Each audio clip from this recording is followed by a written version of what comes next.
Hello and welcome back to another video. This video is my preview of Arsenal's opening Premier League fixture against Manchester City.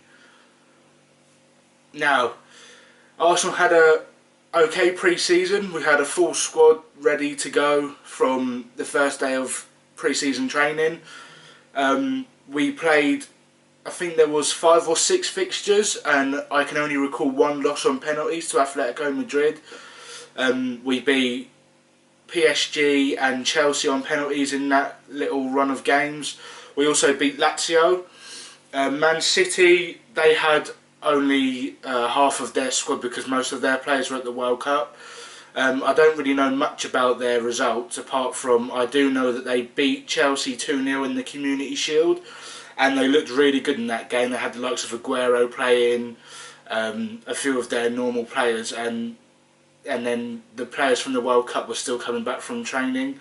So this weekend's going to be a very, very edgy game for Arsenal. I think it's the first game of Unai Emery's era, first Premier League game for him. He's got some kind of a selection headache, to be honest. For once, I don't have a clue who's going to play. I will be giving my 1 to 11 shortly, but for now I'm just going to run through the transfer window. Arsenal made 5 signings in the transfer window. We brought in Leno, Lichtsteiner, Socrates, Guendouzi and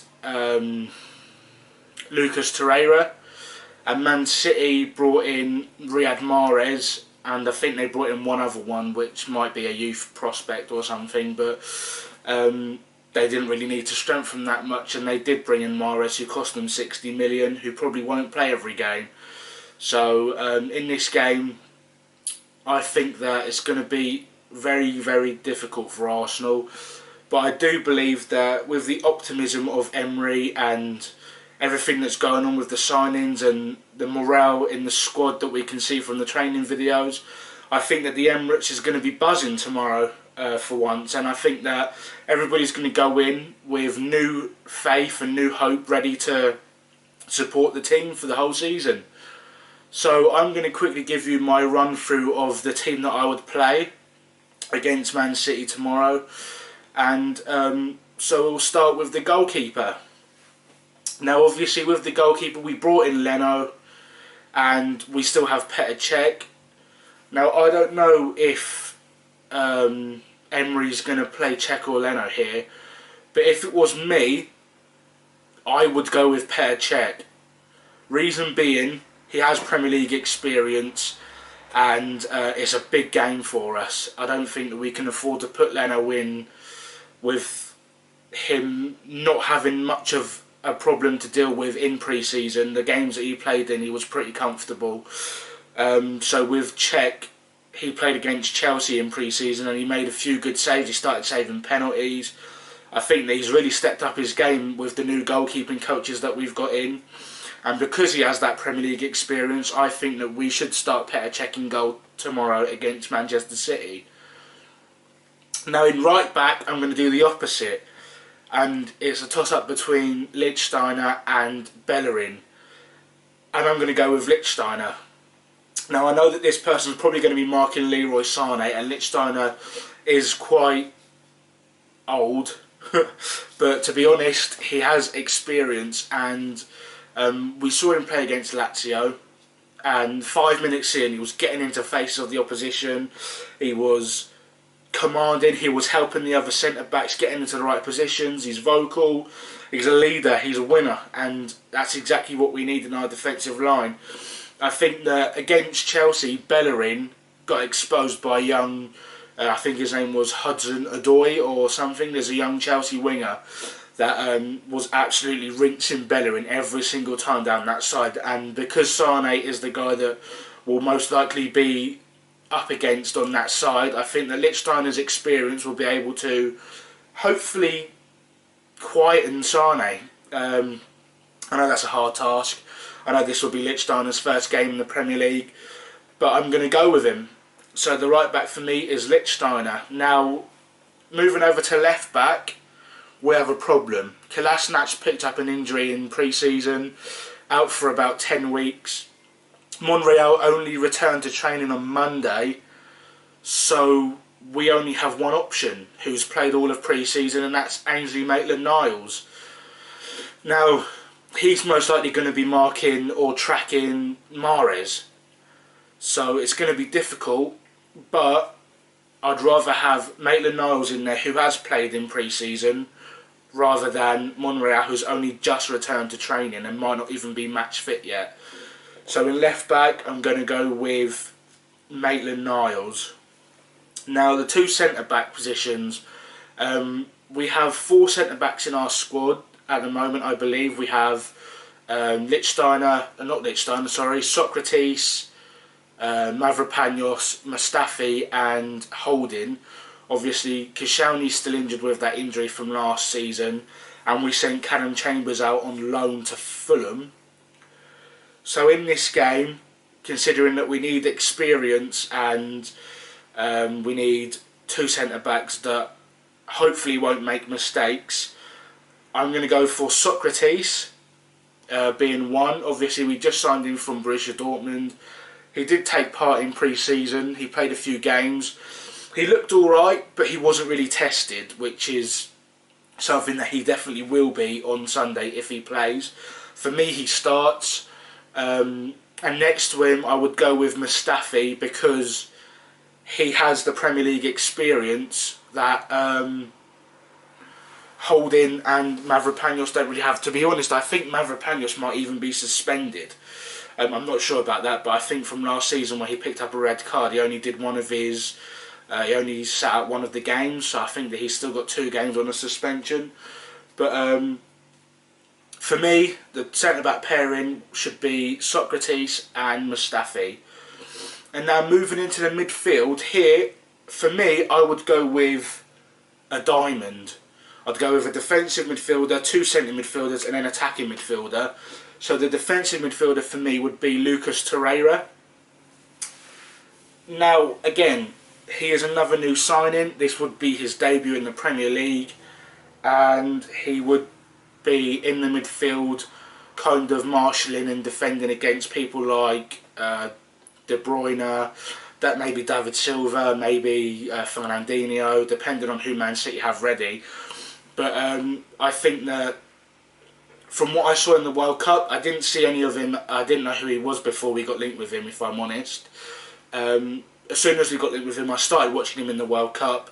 I can see him. He's small. He's like a Kante type of body shape, but this guy can create passes. He can see options around him and spread the passes well. But he's also got that aggressive, tenacious attitude, where even if he's knocked onto his knees, he'll stick his head in there to try and get the ball away. He will always pester you and chase after you, and it's the kind of guy that Arsenal have needed for a long time. And it will also mean that the other midfield players can express themselves more without knowing that there's no one covering. With Torreira, there will be someone covering, and also another of the centre midfielders can drop back as well when we're not in possession. So in the defensive midfield role, I would go with Lucas Torreira, and then the 2 midfielders just in front. On the left side, I will go with Granit Xhaka. Now, for Granit Xhaka, this is probably a make or break season. Towards the end of last season, he started playing better than he was in the beginning parts, and obviously he went to the World Cup. He gets played more advanced for Switzerland than he does for Arsenal. But now with Torreira behind him, Xhaka can kind of be a central midfielder instead of having to know that he was the last man before the opposition is at our defence. So now that Torreira's behind him, I think that Xhaka will be able to express himself more.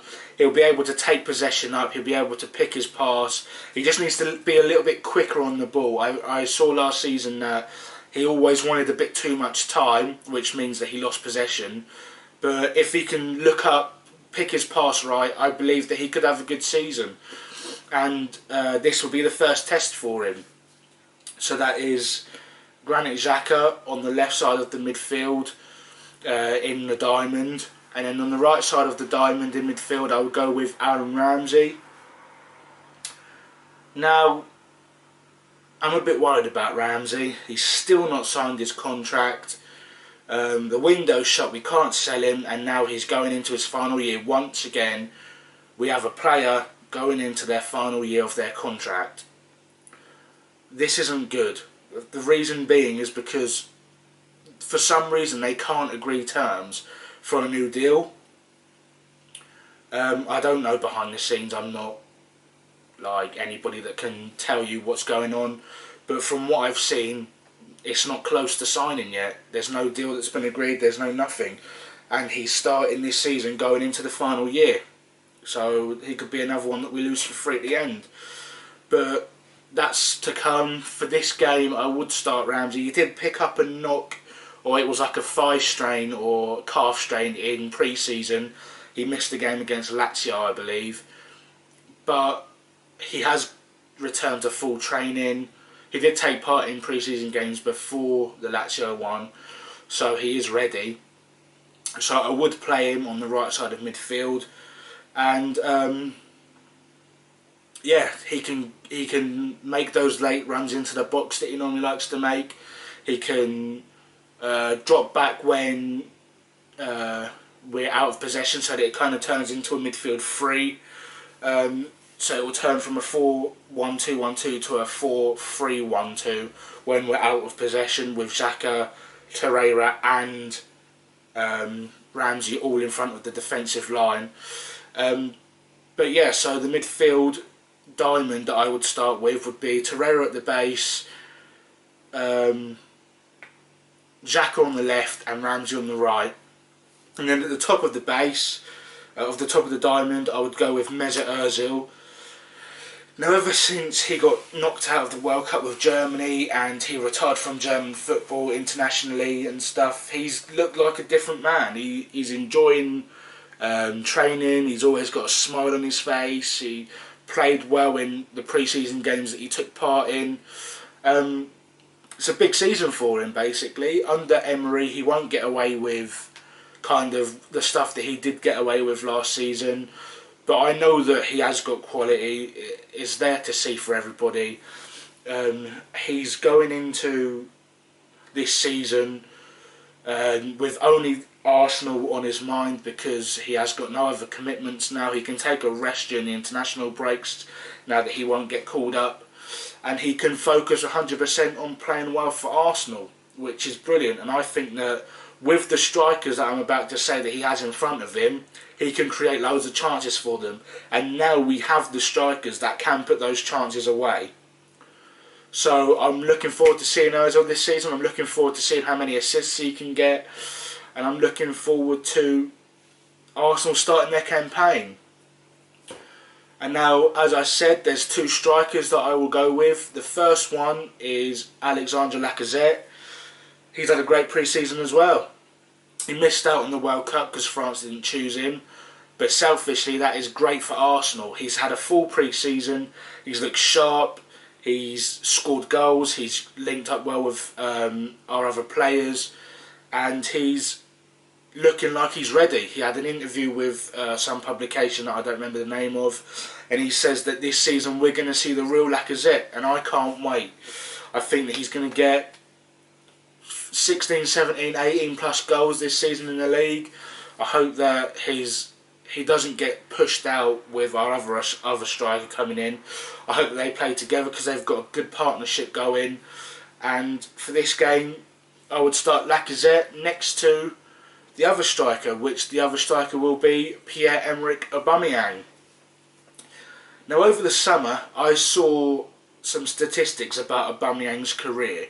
His games to goal ratios in every single season that he's played, and the statistics come back unbelievable. There are some ridiculous stats about goals to games in each season that he's played.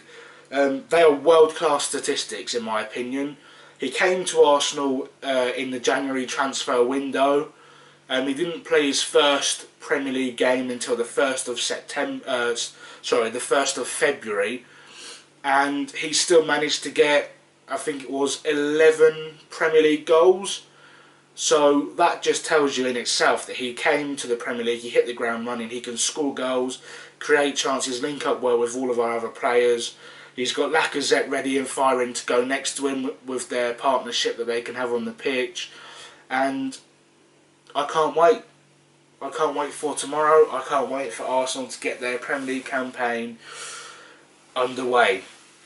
So I'll just quickly run through the team again. In goal, Cech. Right back, Lichtsteiner. Left back, Maitland-Niles. Centre backs, Mustafi and Socrates. Diamond in midfield, the base of the diamond, Lucas Torreira. Left midfield, Xhaka. Right midfield, Ramsey. Behind the striker at the top of the base, the top of the diamond in midfield, Ozil. And then the two strikers, Lacazette and Aubameyang. And that's what I would go with for tomorrow's game. It's going to be a tight game, I think. Hopefully that we don't bottle it. Let's hope that we can go in to the game with a positive attitude. Emery likes to play the high press. I'm not sure if he will go full out with the high press against City, because if they get in behind us, we're basically ruined. But we can start to see how Emery will want us to play. So for this game, I'm going for a 2-1 Arsenal win. I'm being optimistic, I'm being positive, I'm hoping for a win. 2-1 to the Arsenal. Leave your starting 11s and your predictions in the comments below. And let's hope for a good result tomorrow for Arsenal. Please like the video if you liked it, and subscribe if you're new. That's it for now. Thank you for watching. I'll see you in the next one.